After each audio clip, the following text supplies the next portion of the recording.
Shalom, pessoal, graças a todos. Estamos iniciando mais uma tarde de live, essas lives que têm muito abençoado as nossas vidas. Deus ele tem sido muito bom conosco, Deus tem trazido experiências boas de aprendizado, juntamente com amigos que têm se disponibilizado, vindo aqui no meu Instagram, participar desse evento que tem sido uma bênção. Eu tenho recebido mensagens, as pessoas comentando a respeito das lives, a respeito do aprendizado, a respeito de como tem sido bom estarmos juntos aqui às tardes, né, durante as tardes, como Deus tem trazido a bênção dele sobre nós, e o aprendizado é algo tão dinâmico do nosso ser que, na verdade, nós crescemos todas as vezes que nós aprendemos algo de novo, e assim tem sido conosco quase 2 semanas, né? Eu tive uma parada na quinta-feira passada, depois na sexta-feira a gente não teve como fazer live, então fizemos uma oração, na verdade, e voltamos na segunda-feira, e tem sido uma bênção estarmos aqui presentes. Amém? Estou esperando aí o pessoal entrar, o pessoal já entrando na live. Hoje temos um convidado especial, o apóstolo Thiago Piccinini, e vamos aprender do Senhor. Vamos aprender do Senhor.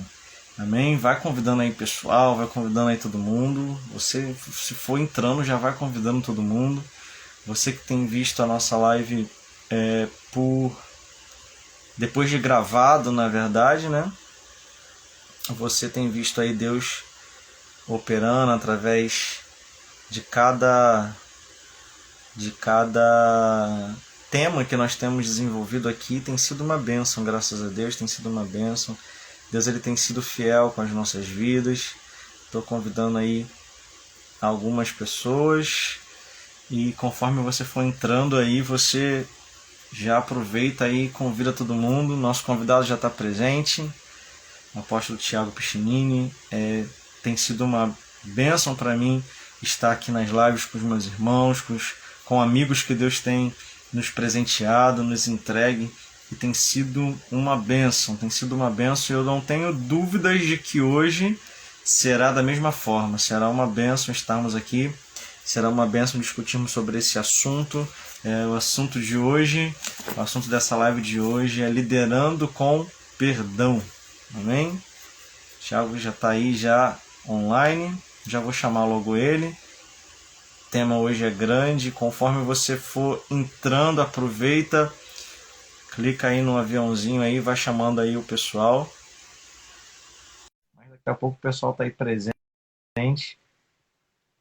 Estaremos aqui para poder aprender mais uma vez a respeito desse tema. É um tema, como eu tenho falado sempre, discorrido dentro da liderança. Seja graça e paz. Tudo bom, apóstolo? Tudo bem, Luciano? A paz, querido. Estou ajeitando aqui as coisas. Pode ir ajeitando aí, que o pessoal também tá atrasado hoje. Geralmente quando eu entro o pessoal já está esperando já. No rosto. Oi?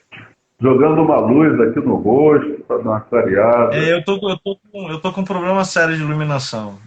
Eu tive um problema com iluminação. Eu tô sempre fazendo lá na igreja, mas está ficando muito escuro. Esses últimos 3 dias com hoje eu tenho feito aqui no quarto. Mas Deus vai dar vitória. O meu áudio está bom para vocês? Tá sim, tá ótimo. Perfeito.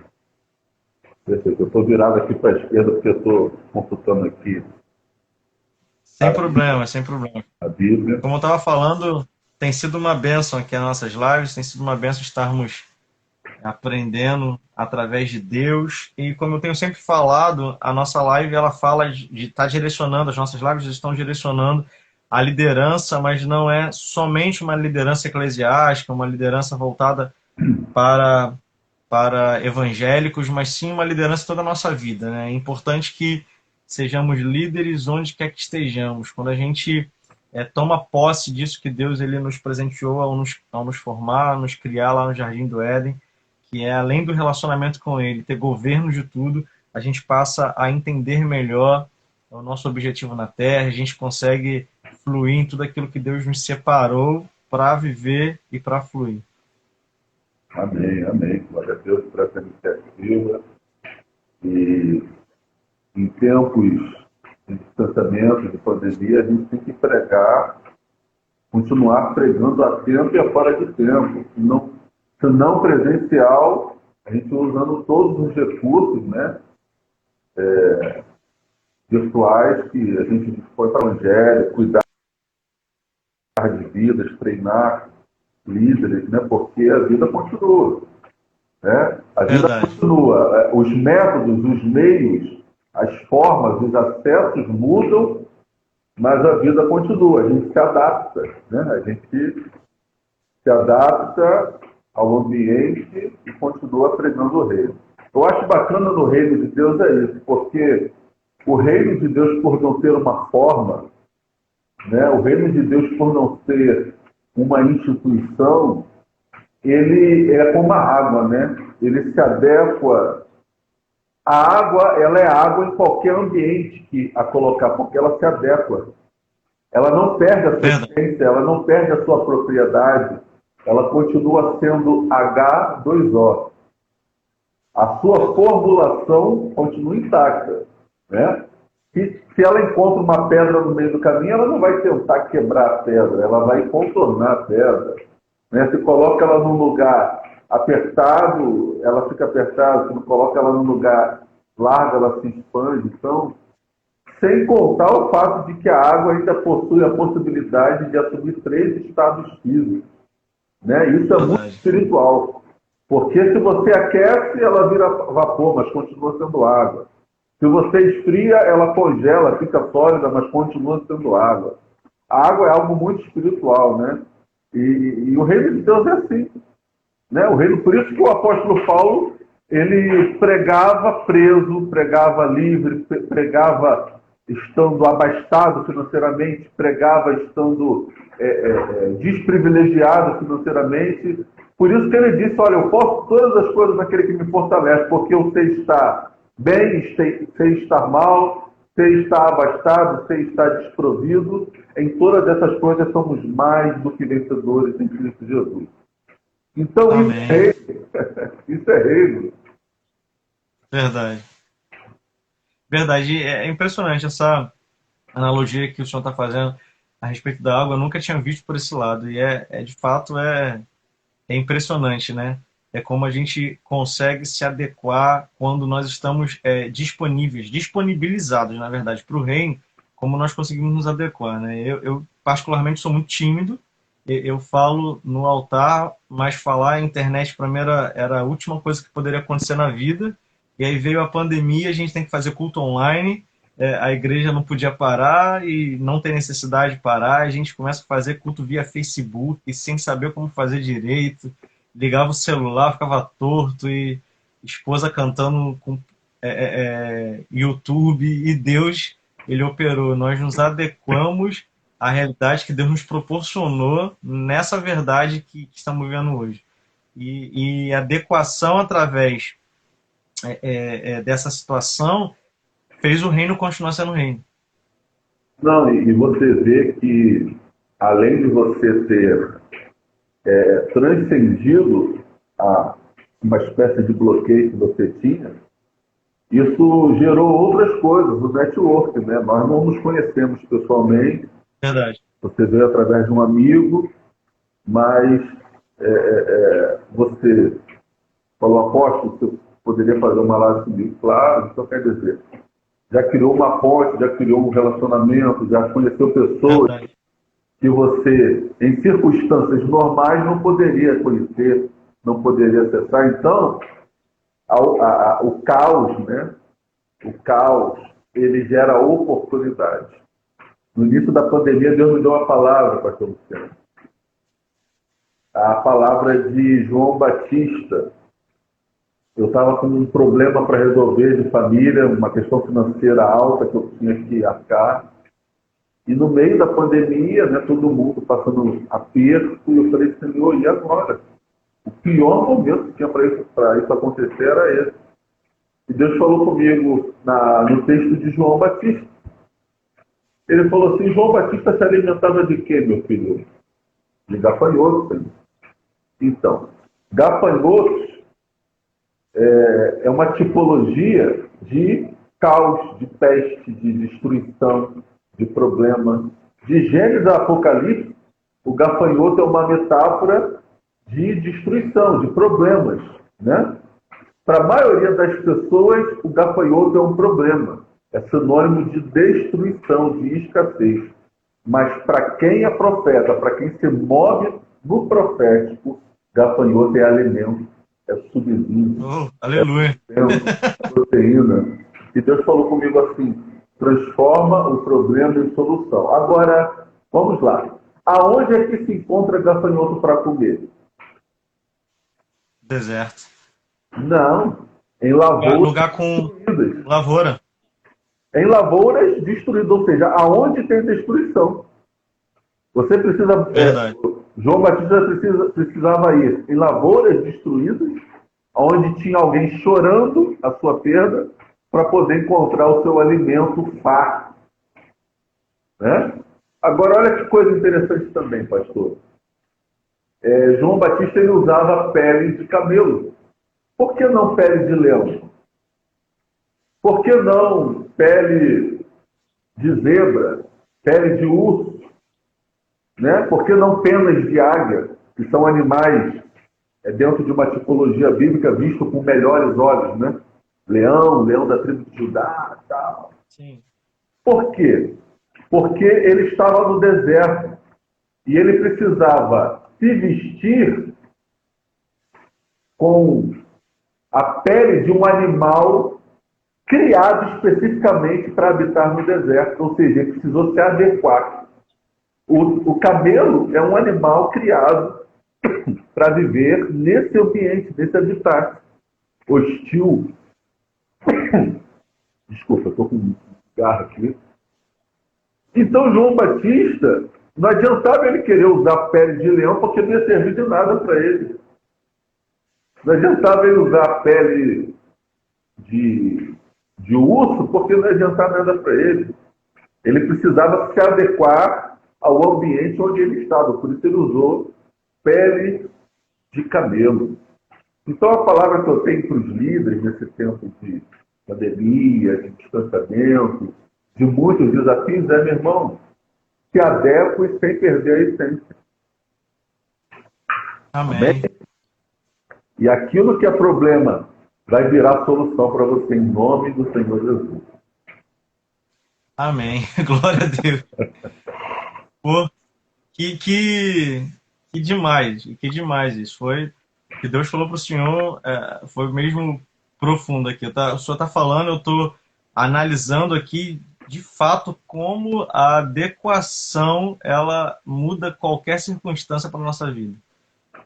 Como a adequação ela consegue transformar aquilo que era transtorno em qualidade, em bênção. Eu verdade. Eu tenho falado muito para líderes, para pessoas que eu trato, porque além de apóstolo, né, da parte eclesiástica, eu também sou psicanalista. Né? Então eu trato de muitas pessoas.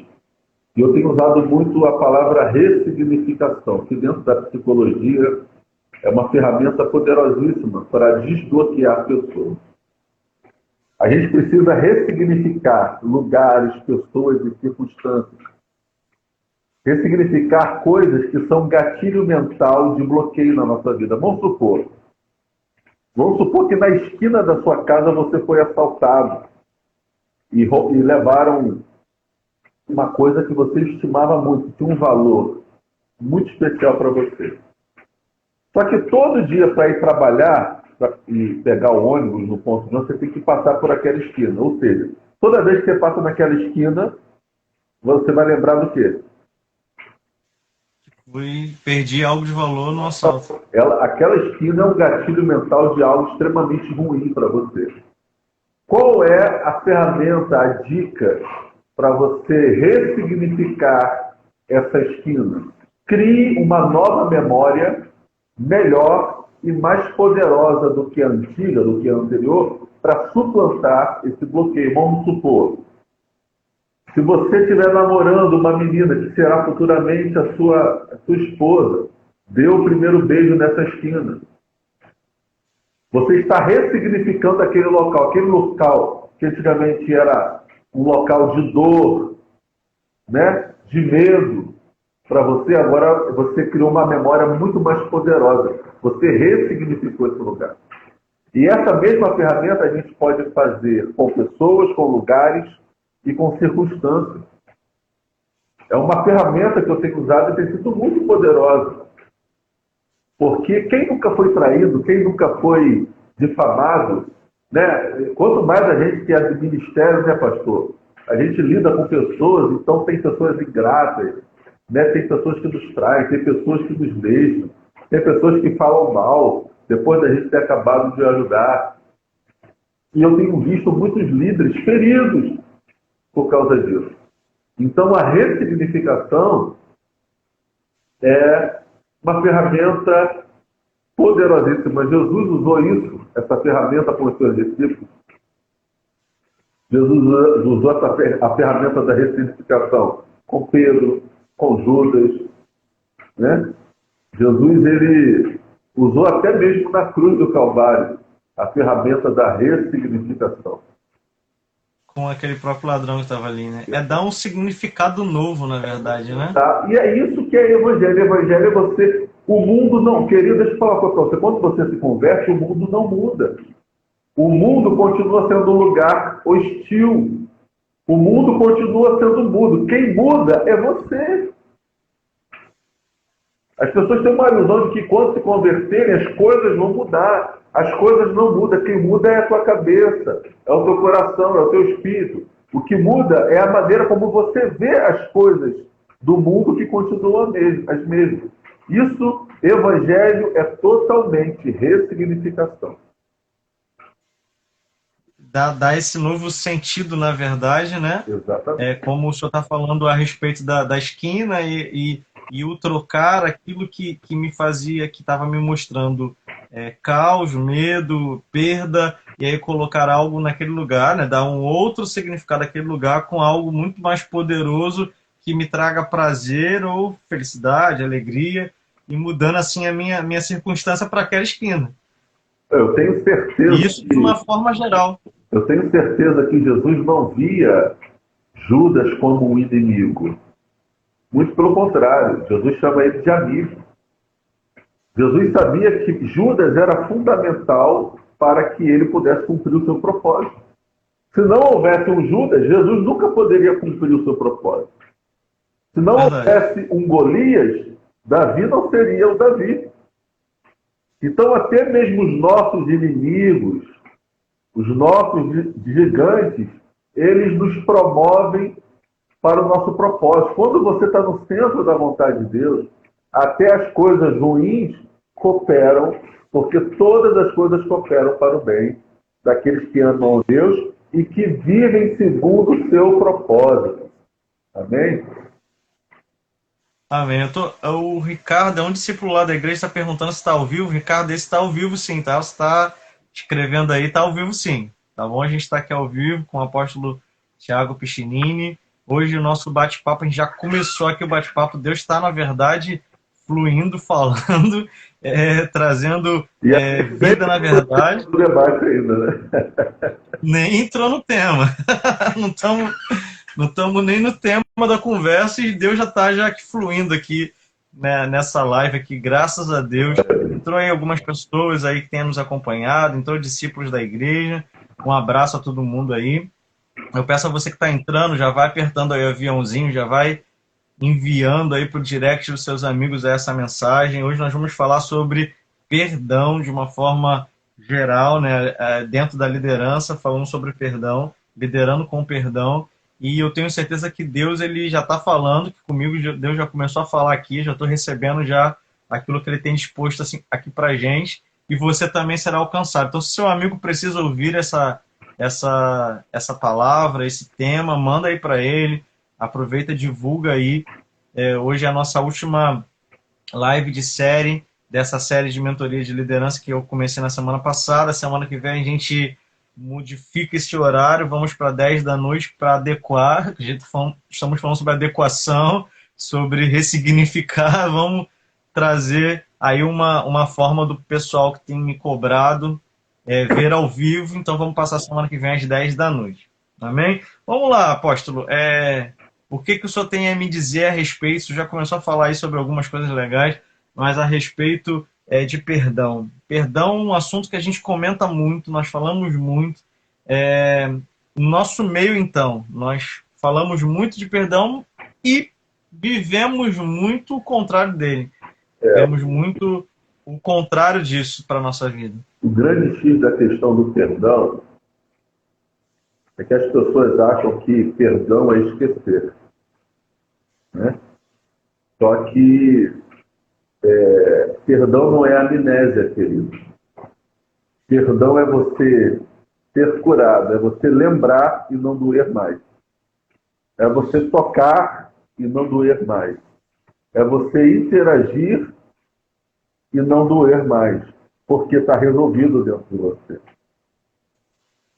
Então, as pessoas elas se afastam de pessoas, de lugares, de circunstâncias. Você tem o exemplo da ressignificação com relação à esquina.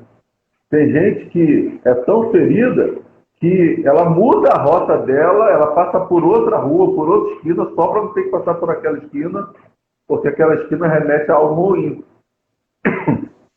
Então, a ressignificação também é uma ferramenta poderosa para o perdão. Você está entendendo? E muita gente me procura, né? E não consegue perdoar, não consegue perdoar, não consegue perdoar. E eu dou a ferramenta da ressignificação e distingo, né? Falando, olha, você acha que perdão é esquecer, você não vai esquecer. Se você é uma pessoa saudável, se você é uma pessoa normal, você nunca vai esquecer, a não ser que você sofra de amnésia, né? Então, não adianta você querer esquecer. Você tem que resolver isso dentro de você, né? Então, esse é o caminho mais importante para o perdão, né? E como a proposta hoje é falar sobre o conflito Israel-Palestina, né? Porque essa história toda ela tem fundamento nisso, né?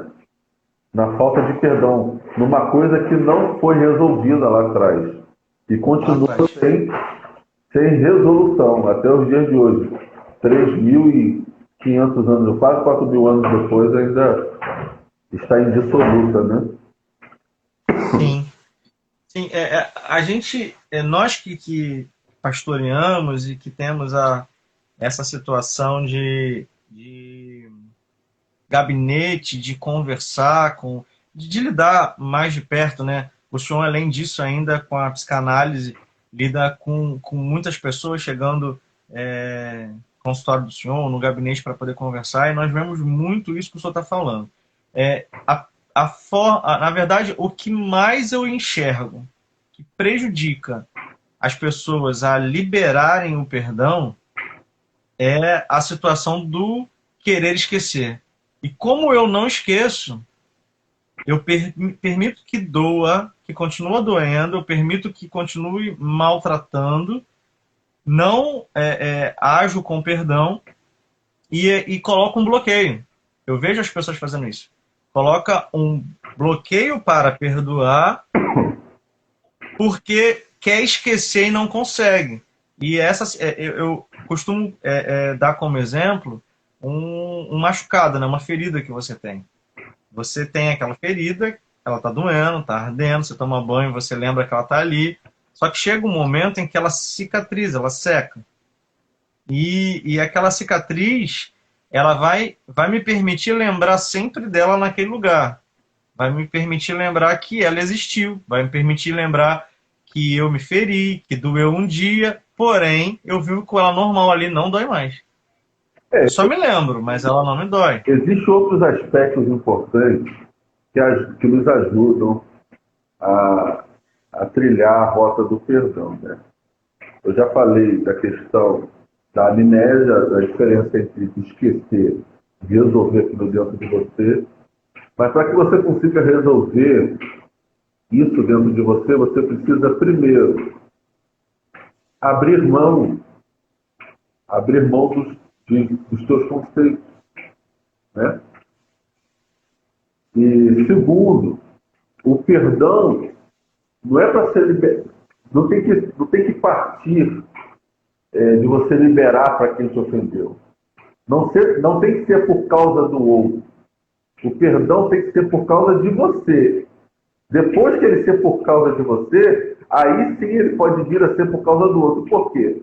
Porque quem não perdoa está amarrado, acorrentado àquela pessoa que você não perdoou. Então você pode viajar milhares de quilômetros, morar do outro lado do planeta Terra, aquela pessoa ainda vai continuar amarrada a você.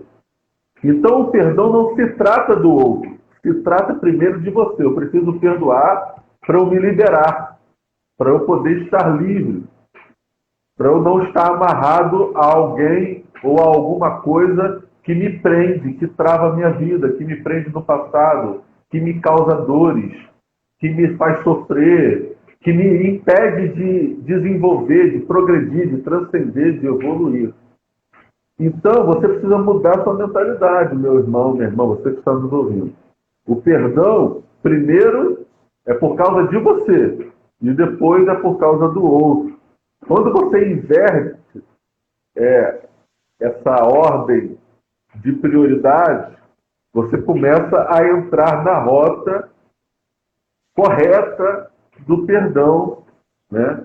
Você está se liberando. Você está tratando de você, do que aquilo faz dentro de você, né? E perdão não tem a ver se a pessoa se redimiu com você ou não, né? Se ela fez o que é certo ou não, se ela te procurou, não. Nós somos seres humanos, somos seres falhos, né? Aquela pessoa precisa seguir o caminho dela, ela precisa... Cada um tem um tempo de maturação, cada um tem um time diferente. Você vê, por exemplo, Pedro e Paulo. Pedro levou quase 4 anos para se converter. Pedro já expulsava demônios, já ressuscitava morto. E de repente Jesus olha para ele e diz assim: Pedro, quando você se converter, você apacenta as minhas ovelhas. Então Pedro, ele tinha uma espiritualidade, ele tinha uma experiência eclesiástica, mas ainda não tinha uma experiência legítima e genuína de conversão. Já com o apóstolo Paulo foi instantâneo, né? A conversão do apóstolo Paulo foi instantânea. Ele foi batizado no Espírito Santo de forma instantânea. E começou a fazer a obra de Deus de forma instantânea. Pedro, depois de 3 anos e meio, ainda andava armado, né? Então, assim, cada um tem um time. Você não pode cercear o seu desenvolvimento pessoal porque o outro não está no mesmo nível de maturidade que você, porque o outro não está no mesmo nível de conscientização que você. Por isso que muitas pessoas ficam amarradas a outras, porque ela fica esperando a iniciativa do outro. Ah, foi fulano que errou comigo, né? Erraram comigo, né? Foram injustos comigo, me lesaram. Eles que têm que pedir perdão. Então, liberar perdão é um exercício de humildade, de desprendimento, né? É o caminho contrário do orgulho, porque quem é orgulhoso, né, é difícil de abrir perdão. E a Bíblia nos ensina ferramentas, né, para a gente poder estar livre dessas coisas. Verdade. E essa cadeia, não, melhor dizendo, algema, que prendem essas duas pessoas, na verdade, que prende a pessoa na outra, né? Porque a outra, não, na maioria das vezes, não está presa a você. Você que se permitiu estar preso a ela por conta da situação. Isso de forma dinâmica, né, não falando clinicamente, mas de forma dinâmica, a gente sempre observa quando as pessoas têm esse problema e que não conseguem perdoar uma outra, essa segunda pessoa que não tá sendo, eu não estou vendo nela o perdão, geralmente ela já está livre, na maioria das vezes não lembra o que fez para outra estar magoado.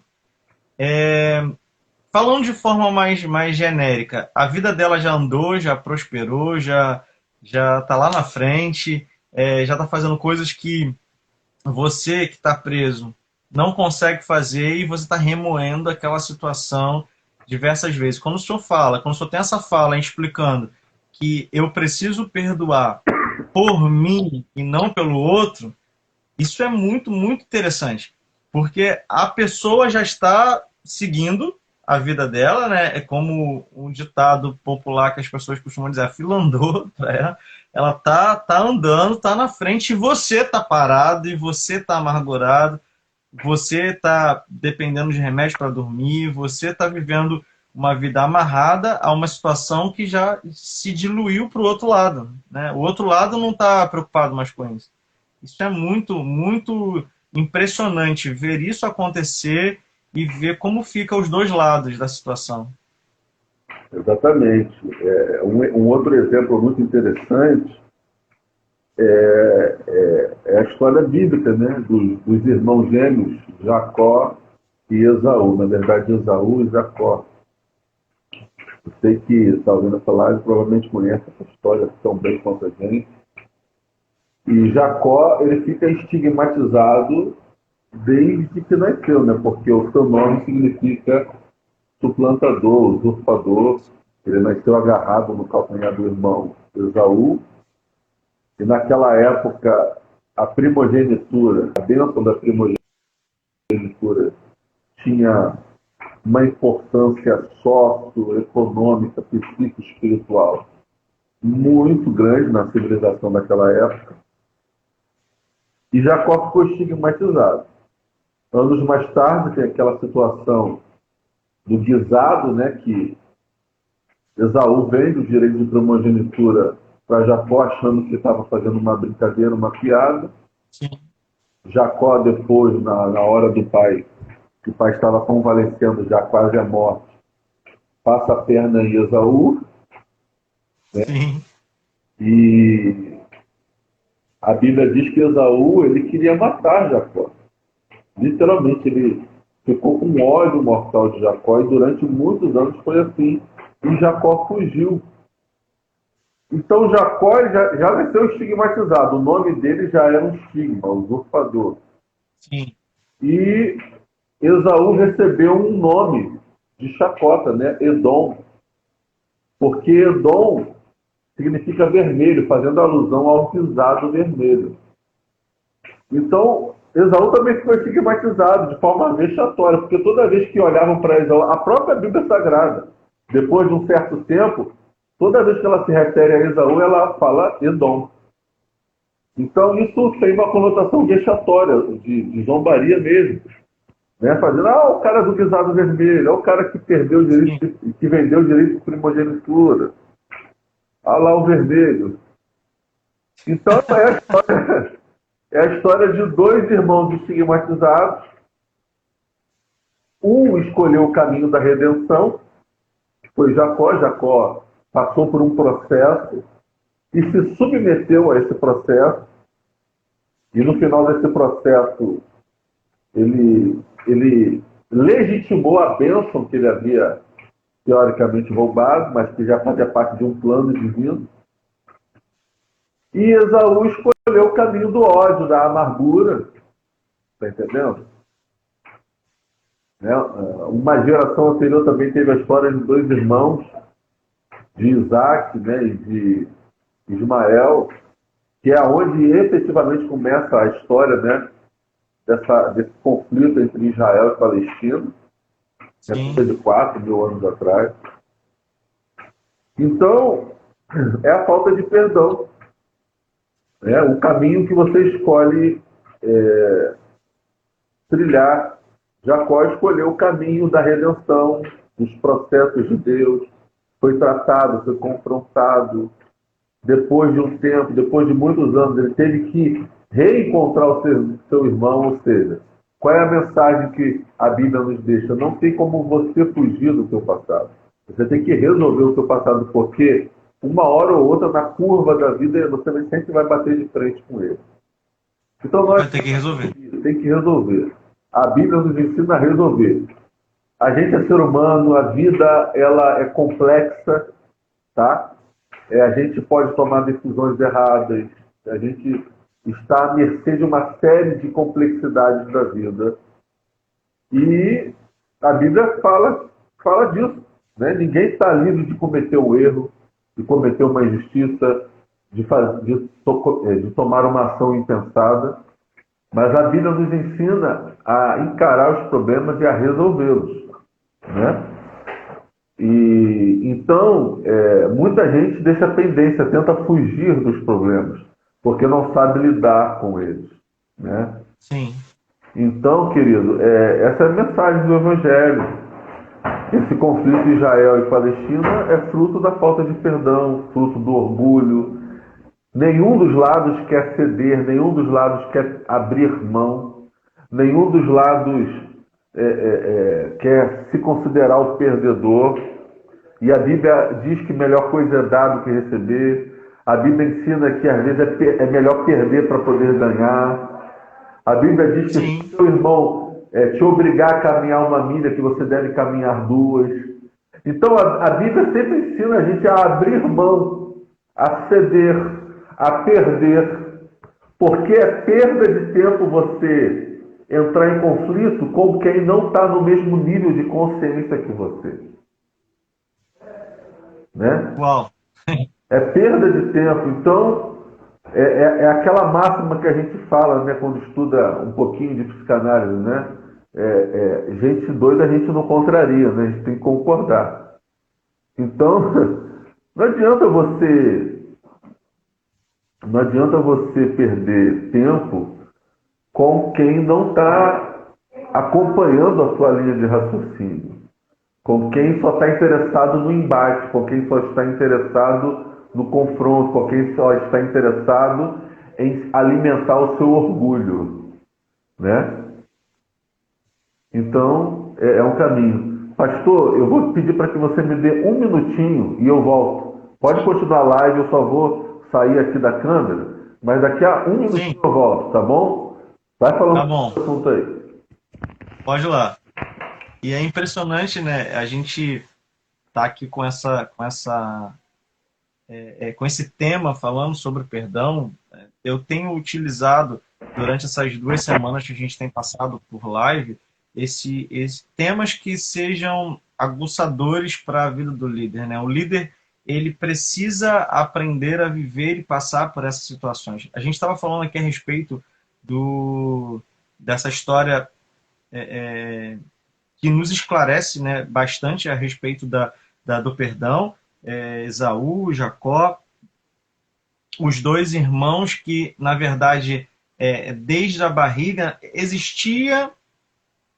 Deus ele permitiu existir essa possibilidade, da mesma forma que a gente estava falando de Jesus, estava falando de Judas.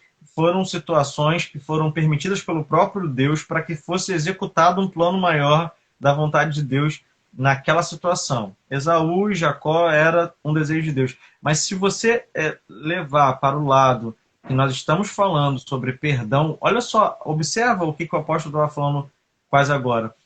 Olha como transcorreu toda a situação, né? Nós vemos uma situação mal resolvida, que não se deixou permitir resolver, onde um quer matar o outro. Olha, quando meu pai morrer, eu vou atrás dele, eu vou matar ele. Ou seja, a sede de vingança de um irmão para o outro por conta do que o apóstolo mesmo estava explicando, né, o estigma que ficou transcorrendo ali naquela situação, e leva a pessoa a viver toda uma vida passando por aquele mesmo problema que poderia ter sido resolvido. A gente vê agora Jacó, ele foge, ele sai correndo para um outro lugar, vai para uma outra situação, vai para um outro lugar, vai habitar com outros povos, perdido por conta do irmão que estava ali com vontade, com sede de vingança, com sede de matar, e não importa o tempo que passe. Nós precisamos resolver os problemas e situações. Eu estou aqui falando, apóstolo, com o pessoal. A gente precisa resolver os problemas. As situações precisam ser resolvidas. Não adianta a gente deixar para depois. Nós precisamos resolver ela para que a gente não viva uma vida, na verdade, presa com problemas que poderiam ser resolvidos, solucionados. Como a gente estava aqui mesmo batendo papo, essa máxima que a gente acaba aprendendo e replicando, com doido a gente não se discute, é melhor a gente abrir mão, ter paz do que ter razão. A gente usa várias máximas com relação a isso daí, para que a gente viva melhor. Melhor a gente, nós termos razão, termos paz, perdão, do que ter razão numa situação em que não vai chegar num acordo. Então abre mão de um lado, abre mão do outro, que a gente vai resolver a situação. É verdade, é verdade. Então, querido, o caminho é esse. O caminho é esse. Não adianta você tentar se colocar em pé de igualdade no nível de consciência com aquele que te ofendeu. Seja mais inteligente, seja mais esperto, seja mais consciente. Né? Você precisa liberar perdão mais do que aquela pessoa precisa do seu perdão. Pegou o código? Então você precisa mais do que quem te ofendeu. Né? Primeiro parte de você. Eu estou perdoando aquela pessoa porque eu preciso perdoar, eu preciso me liberar. Então essa é a primeira parte. A parte da ofensa, daquilo que foi feito contra você, é um segundo passo. Né? Então quando a gente começa a pontuar e a distinguir o passo a passo da coisa, fica muito menos complicado a gente entrar na rota do perdão. Você está entendendo? Eu trato de muitos casais que estão à beira do divórcio, outros já se divorciaram, né? E a gente tem uma tendência muito grande a transferir responsabilidades, né? A criar um bucha para jogar nesse bucha todo o nosso ódio, toda a nossa aversão, todas as nossas frustrações. E eu costumo brincar dizendo que o diabo ele se tornou um grande bucha, né? Porque crente adora botar culpa no diabo, né? Fui demitido, é o cão. O marido foi embora de casa, foi a pombagira que levou ele embora. Então, a gente sempre coloca, confere a demônios, a espíritos malignos, né? Problemas que muitas das vezes não têm origem espiritual. Aí eu pergunto para a sua irmã, né, o marido foi embora de casa com outro. Talvez não tenha sido apenas a pombagira, talvez você não tenha sido uma boa esposa. Né? O meu chefe ficou endemoniado e me mandou embora. E o cara que é filho do Satanás foi promovido no meu lugar. Falei, irmão, talvez não seja só isso. Talvez ele tenha sido um funcionário melhor do que você, mais eficiente do que você. Tá entendendo? Então, a gente precisa desmistificar também algumas coisas. Claro que o diabo existe influência maligna, né? O diabo veio para matar, roubar e destruir. Mas a gente precisa olhar as coisas por outros prismas também. Tá entendendo? Por outros ângulos, por outros aspectos e analisar a situação como um todo, né? Uma vez, Deus ele foi muito, muito duro comigo. Eu ministro há mais de 10 anos um seminário chamado Seminário de Paternidade, onde eu falo da relação do pai biológico, dos agentes de paternidade que nós temos na nossa vida, né? Nossos chefes, nossos professores, nossos pastores, e também falo da paternidade com Deus. Então, eu falo de paternidade em 3 aspectos. Porque eu cheguei à conclusão, depois de anos e anos e anos e anos de gabinete pastoral, que quando a gente vasculha, 99% da raiz dos problemas das pessoas está na orfandade e na bastadia, está na figura paterna. Né? Por isso que Deus é pai. Né? A figura paterna é muito importante na construção de um ser humano. Né? Enfim. E eu percebo que muita gente tem bloqueios, né, na vida em função disso. Em função disso. Então, quando a gente começa a olhar as coisas por outros aspectos, por outros ângulos, e a desmistificar, né? Porque eu estou falando do exemplo do diabo, que é bucha, mas a gente às vezes bota a culpa nos outros. Ah, a culpa foi do fulano. Acabou porque o fulano fez isso. Né? Não acabou porque aconteceu. Nada acaba por causa de um evento apenas. Já está acabando há muito tempo. Aquele evento foi apenas a gota d'água. Né? Confiança não se perde de dia para noite. Credibilidade não se perde do dia para noite. Né? Pecar, ninguém peca do dia para noite. Né? O ato consumado ele é apenas a gota d'água, né? de um processo que está sendo construído dentro de você há muito tempo. Né? Pequenas permissões, né? E por aí vai. Então, nada acontece do dia para a noite. Um divórcio não acontece do dia para a noite. Né? Um casamento não acaba do dia para a noite. Então, a gente precisa fazer as pessoas enxergarem, né, também a sua responsabilidade para que tenha chegado a esse ponto, porque existem muitos abusos que nós sofremos porque nós permitimos. Existem muitas defraudações, muitas traições que aconteceram porque nós permitimos. Então, quando você tem essa noção de autorresponsabilidade, de autogestão, você consegue também entender que aquilo não foi apenas culpa do outro, mas tem uma parcela de culpa minha também. E quando você entende isso e enxerga isso, isso ajuda mais ainda no processo de liberação de perdão. Porque você percebe que houve também uma participação sua, mesmo que tenha sido pequena, mas houve uma participação sua. Né? O problema, né, apóstolo, que nós temos dificuldade de fazer isso, né? Isso não é normal, porque você começa a criar um falso problema, mostrando que é a pessoa a culpada do problema e não você, quando você mesmo acabou executando. A gente tem esse tipo de mania, de princípio, de estar exercendo dessa forma a situação, né? Eu não me coloco no lugar do outro, eu não tenho nenhum tipo de empatia e entendo, não, falou daquele jeito porque ele já tem problema comigo há muito tempo, eu nunca quis falar, executou comigo daquele jeito porque na verdade tem implicância comigo, quando na maioria das vezes pode ser que aconteça que foi eu que gerei tudo aquilo. Se eu falar algo interessante, né, eu acabo permitindo as coisas que acontecem sobre mim. Ninguém faz mal para você se você um dia não permitir de alguma forma, né? Isso é complicado.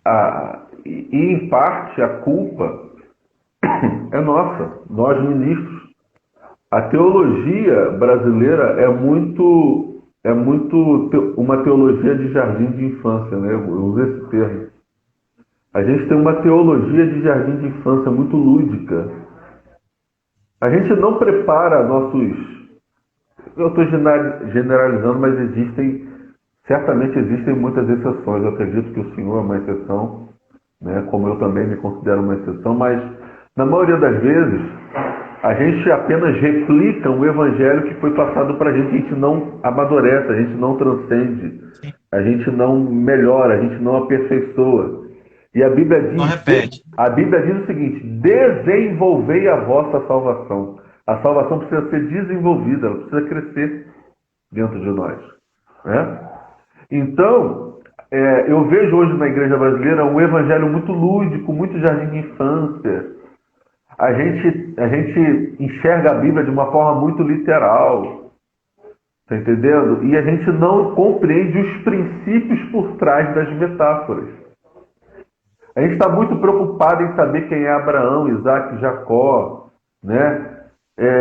Muito preocupado em conhecer a geografia bíblica, mas a gente não consegue compreender os princípios espirituais por trás dos personagens, por trás dos enredos históricos, por trás das situações que a Bíblia nos apresenta, né? É igual no jardim de infância, né? Tem uns fantochezinhos, tem que ter bonequinho, tem que ter maquete, tudo tem que ter alguma coisa para visualizar, para ajudar a aprender, né? E Gálatas 4, o apóstolo Paulo fala o quê? Ele diz o seguinte, olha, o filho do rei, o príncipe, enquanto é menino, ele nada difere do escravo. Ele só pode tomar posse do reino, da herança, da glória que o pai deixou para ele depois que ele se torna adulto, né? Eu costumo dizer que existem 3 níveis de relacionamento com Deus, né? Jesus ele chega para os discípulos dele e fala assim, olha, não vos chamarei mais de servos, de escravos, mas vos chamo de amigos, porque tudo quanto o Pai tem me falado, eu tenho compartilhado com você. Um escravo não sabe o que o seu senhor vai fazer, né? O escravo ele tem direito de não ter direito. O escravo não tem direito a ter salário. O escravo não tem direito a ter casa. Então, quando Jesus nos liberta, nos salva, nós nos tornamos escravos, servos de Deus. Depois de um tempo, Jesus fala assim, olha, vocês pularam para uma outra etapa, vocês estão em outro nível agora. Agora vocês são amigos de Deus. Aí lá em João 17, Jesus fala que nós somos filhos, que nós não devemos ficar ansiosos ou preocupados com coisa alguma, porque o nosso Pai suprirá todas as nossas necessidades. E existe um 4º nível, que é o nível de pai, o nível de filho adulto, né? Então servo, amigo, filho e filho adulto. Porque mesmo sendo filho, né, você é provido, mas você não tem acesso ao reino. Você não tem acesso à glória, você não tem acesso à herança, né? O irmão mais velho do filho pródigo, ele passou por essa crise, pastorzão. Quando o filho pródigo chega e o pai recebe ele de braços abertos, ele vai questionar o pai. Ele fala, poxa, pai, há tantos anos eu sirvo fielmente ao Senhor, e o Senhor nunca me deu um cordeiro cevado para eu matar e me alegrar com os meus amigos. E o pai diz assim, meu filho, tudo que eu tenho é teu, você nunca pegou e nunca usou porque não quis.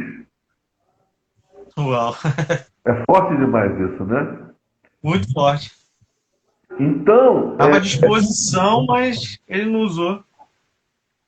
Então, são níveis de espiritualidade, são níveis de consciência espiritual. Né? Desenvolver a vossa salvação. O que é desenvolver a vossa salvação? Então, Paulo também fala, a criação geme com dores de parto, aguardando com ansiedade a manifestação dos filhos de Deus. Por quê? A terra é nossa, pessoal. O inimigo, o maligno, reclama o uso capial da terra, mas a terra é nossa herança, é nossa possessão. Só que ela precisa que os filhos se tornem adultos, maduros. Tome posse. Qual é o pai que vai dar uma Ferrari para um garoto de 10 anos de idade? Está entendendo? Deus é pai, ele é responsável. Ele não vai dar algo para você que você não esteja preparado para gerir. Senão você acaba destruindo o que ele deu, ou até mesmo se autodestruindo, né? Se eu pego um carro e dou para o meu filho de 12 anos de idade, não tem carteira de habilitação, não está na legalidade, não tem maturidade para conduzir um veículo, e essa minha atitude pode matar o meu filho e pode fazer o meu filho matar outras pessoas. Poder né? Poder é responsabilidade, pessoal. Se Deus der poder para quem é imaturo, Deus vai criar o caos, Deus vai dar poder para você matar. Porque poder é laico. Preste atenção, pessoal. Poder, não existe poder do bem, poder do mal. Poder é laico. Não tem lado, não tem posição, não tem partido. Poder é apenas poder. O sol, ele é um poder. Amém? Mas o mesmo sol que produz fotossíntese nas árvores, né? O mesmo sol que gera energia solar, o mesmo sol que nutre os seres humanos de vitamina D, enfim, é um sol que provoca câncer de pele, né? É um sol que, se exposto a ele em excesso, ele provoca insolação, ele pode até matar, ele desidrata, né? Então, poder é poder. A água, a mesma água que traz vida, ela também mata, nos tsunamis, nos maremotos. Então, não existe essa coisinha de bem e de mal. A vida humana é muito mais complexa do que o certo e errado, do que o bem e o mal. Bem e mal, certo e errado é algo relativo. Mas isso só consegue compreender quem tem a mente adulta, quem tenha uma mente espiritual madura. Está entendendo? As coisas não se resumem ao diabinho e ao anjinho. Está entendendo? Então, é esse evangelho, essa consciência de maturidade, de uma espiritualidade madura que eu tenho tentado, né, com a graça de Deus, transmitir para a Igreja de Cristo, né, até onde Deus tem que alcançar. Reproduzir, né, tudo isso, porque essa infantilidade, até a Jane escreveu aí, é isso aí, apóstolo, boa colocação, é bem como o jardim de infância. Essa infantilidade, esse achar que eu estou no playground, que faz as pessoas criarem problemas, criar desvínculos com a comunidade onde você está como líder, ou como você está exercendo o seu papel, e você acha que tudo é uma tremenda brincadeira. Eu estou brincando aqui de estar do seu lado, eu estou brincando de ser um com você, eu estou brincando de me relacionar com você.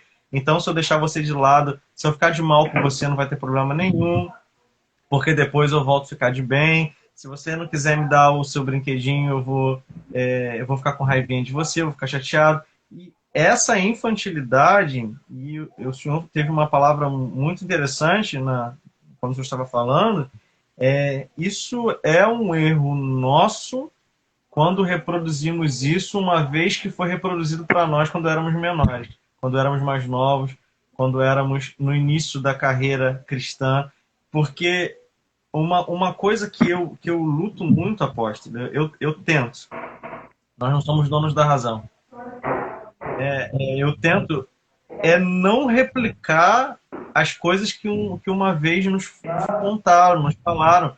Né? A Bíblia ela tá liberada para a gente poder acessar, a Bíblia está liberada para a gente estudar, para a gente entender, para a gente aprender, para nós entendermos de fato, como o senhor falou, o que está por trás de toda a história. Qual é a intenção de Deus ter permitido aquela história estar contida na Bíblia para que eu mude a minha vida e cresça. Porque senão eu fico preso a uma realidade que me contaram.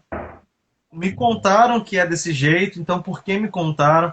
Você vê dificuldade de algumas pessoas de você ensinar algo que está correto na palavra de Deus, e isso falando sobre perdão, sobre amizade, sobre sinceridade, e a pessoa ter dificuldade de entender, de aprender, porque um dia contaram. A pessoa chega a te repetir, mas não foi assim que eu aprendi. Tá, não foi assim que você aprendeu, mas vamos ler a Bíblia. O que está escrito na Bíblia? A Bíblia está escrito o que você aprendeu? Então, vamos mudar, né? Vamos transformar, vamos renovar nossa mente, vamos entender. E isso atrapalha, eu enxergo, né? Como líder, agora falando como pastor, eu enxergo dificuldade nas pessoas de liberar perdão, de viver uma vida liberada, de viver uma vida plena ou o melhor pleno possível, porque está preso àquilo que um dia ensinaram, está preso àquilo que um dia contaram para ela. As pessoas, elas não querem, não é interessante para a maioria delas crescer, desenvolver, porque crescer no inconsciente coletivo das pessoas é algo ruim, né? Você cresce, você vai ter responsabilidades, né? Você vai ter que dar conta do que você faz e fala. Ninguém quer. As pessoas têm uma aversão à autorresponsabilidade, à autogestão. Elas precisam de alguém para mandar nelas. Elas precisam de um pastor para dizer aquilo que é certo, que é errado, aquilo que pode, aquilo que não pode. Em quem eles têm que votar, em quem que eles não têm que votar. O que é pecado e o que não é pecado. Porque se der errado, a culpa não é minha, a culpa é do pastor. Elas precisam de um Deus para ser o bucha, porque se der errado é porque está na palavra de Deus, porque foi Deus que mandou. Então, por isso que eu falo que a gente tem uma teologia de jardim de infância. O evangelho que é pregado em boa parte dos cultos é o evangelho de jardim de infância, que só que criou uma verdadeira terra do nunca, uma terra do nunca, como é que é em inglês o termo? Neverland, de Peter Pan.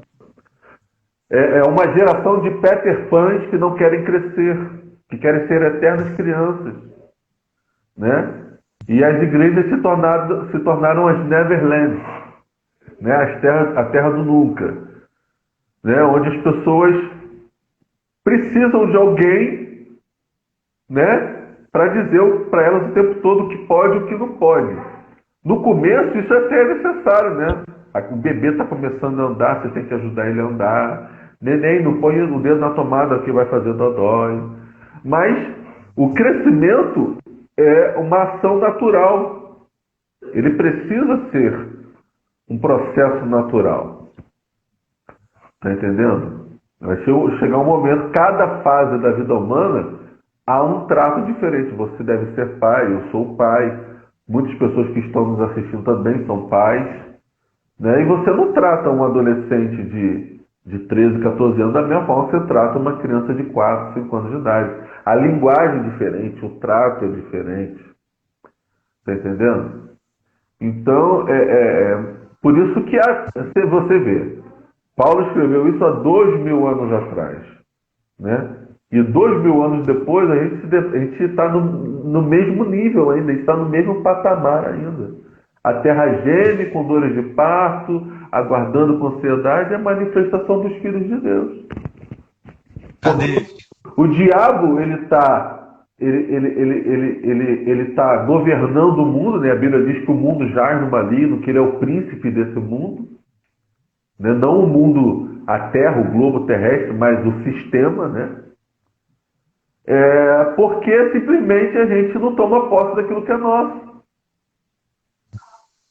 Né? A gente quer que caia de mão beijada na nossa mão. Você lembra dos 12 espias lá que foram espiar a terra de Canaã? Deus havia prometido uma terra que manda leite e mel. Eles foram lá, voltaram e falaram para Moisés: Moisés, a terra é melhor do que Deus havia falado para a gente. A terra é extraordinária. Ela realmente manda leite e mel. Só que a terra tem gigantes. E nós somos como gafanhotos aos olhos deles. Aí lá em Provérbios 23:7 diz o quê? Assim como você vê no seu coração, assim você é. Você é exatamente o que você pensa de si. Né?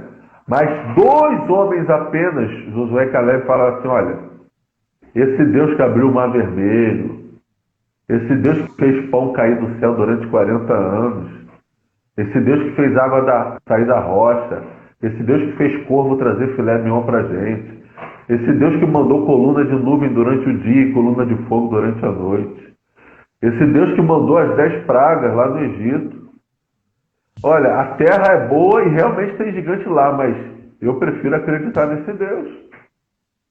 Se ele falou que a terra é nossa, eu não sei como, mas vai ser nossa. Sim. O problema é que a terra, ela tinha que ser conquistada. Eles iam ter que guerrear, eles iam ter que sair da... Eles estavam acostumados a ganhar tudo de mão beijada no deserto. Vinha tudo de mão beijada para eles.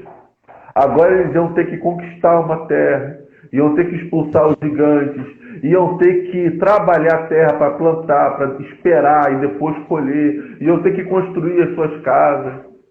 Então, tem muita gente que se acostumou a viver no deserto.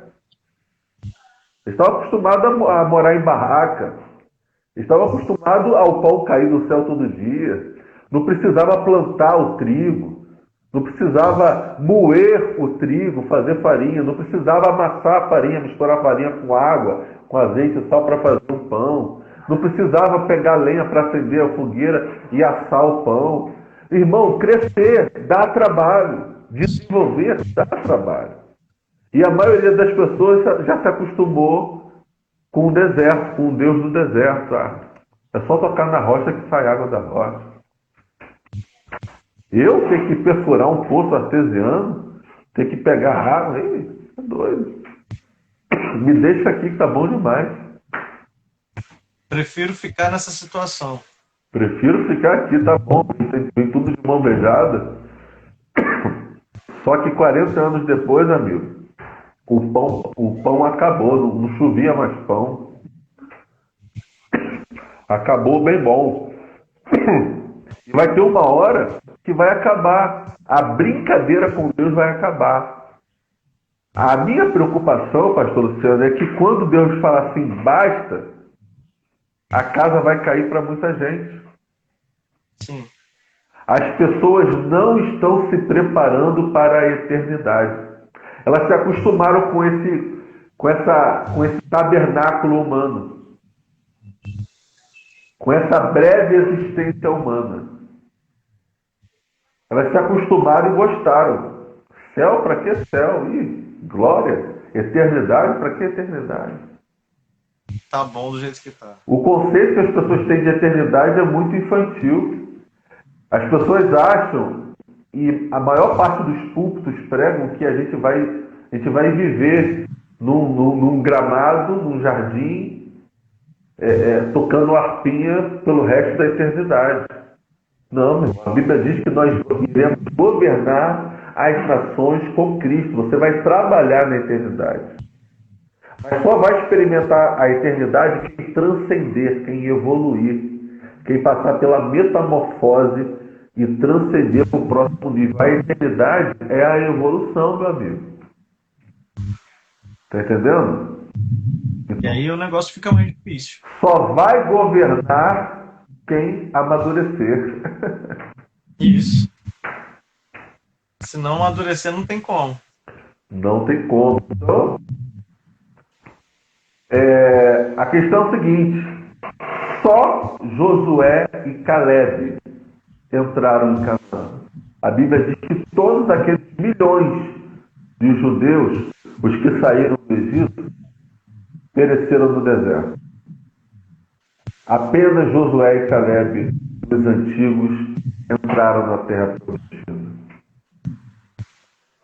Aí a Bíblia diz o seguinte: naquele dia muitos dirão, Senhor, em teu nome eu expulsei demônios, em teu nome eu fiz paralíticos andarem, em teu nome eu ressuscitei os mortos. E ele dirá, apartai-vos de mim, maldito, porque não vos conheço. Então, tem gente que acha que salvo está tudo certo, mas a Bíblia diz o quê? Desenvolvei a vossa salvação. Então você que é líder, meu irmão, né? Pense no que você está ouvindo aqui através dessa live, reflita e se permita crescer, se permita amadurecer, se permita ser desenvolvido pelo Espírito que habita em você.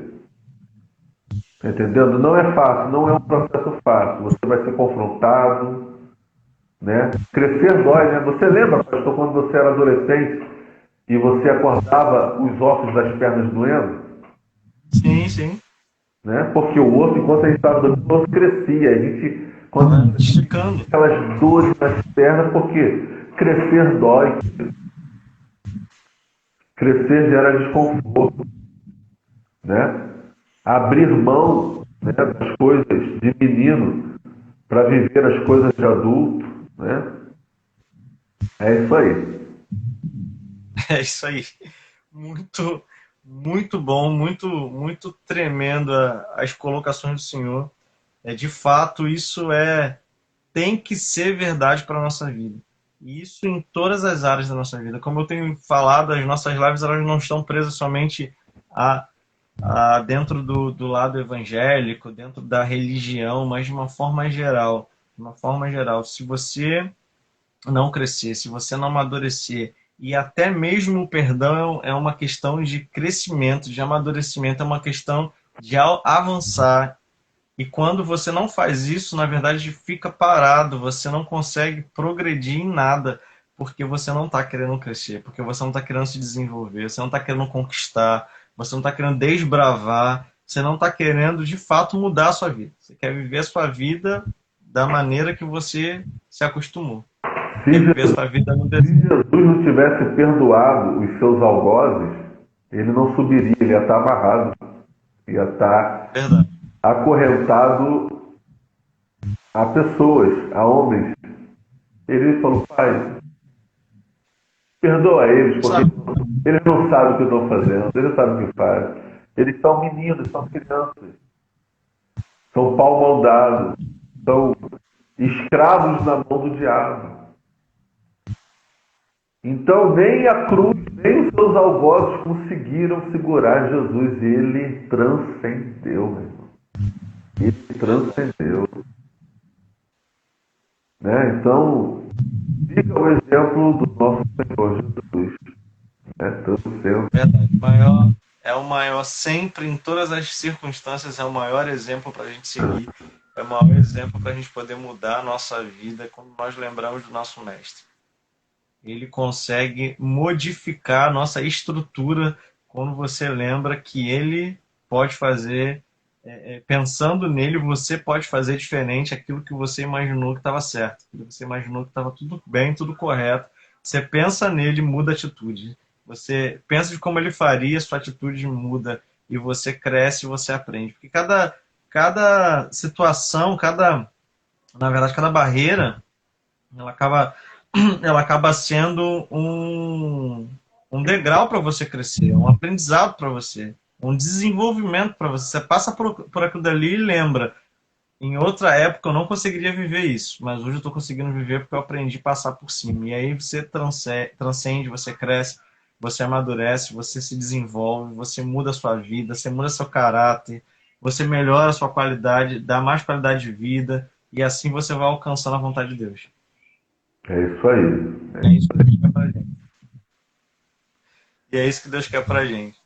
Amém. Apóstolo, já estamos aqui, já ultrapassamos 1 hora aí de bate-papo.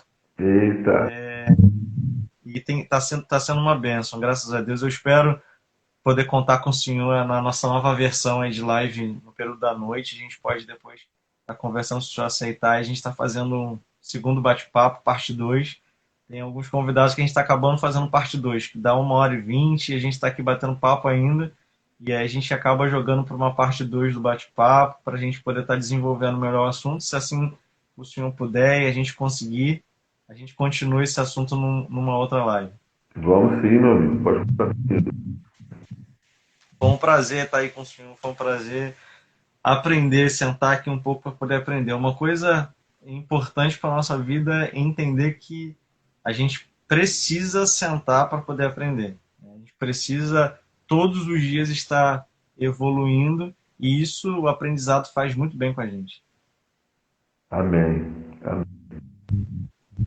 Deus abençoe o senhor, Paulo. Obrigado. Vamos subir, cada degrau de degrau em degrau, até a gente chegar ao céu. Amém. Deus abençoe. Amém. Obrigadão. Deus abençoe o senhor.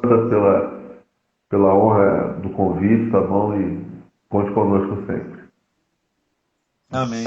Só avisando aí o pessoal, de repente, que vai ver a live em outro momento. A partir de semana que vem a gente está passando por um outro período de live, então a live vai começar às 22 horas. Então semana que vem, segunda-feira, a gente já está, sábado e domingo eu não faço. Segunda-feira a gente está aí às 22 horas aí aprendendo mais do Senhor. Deus tem reservado alguns temas aí pra gente, será uma bênção. E essa live fica gravada aí no meu Instagram e também eu jogo pro YouTube da igreja. A Igreja Apostólica Creio. Se você colocar esse nome lá no YouTube, você consegue entrar no nosso canal e você consegue ouvir a série de lives aí que a gente tem feito, um aprendizado que nos enriquece. Na verdade, é uma fonte de estudo. Deus tem usado amigos para virem como o senhor aqui, tem ficado uma fonte de estudo para a gente ir lá buscar, pesquisar, ouvir de novo, e tem sido uma bênção. Agradeço, senhor. Muito obrigado. Deus abençoe a todos. Shalom. Fiquem na paz.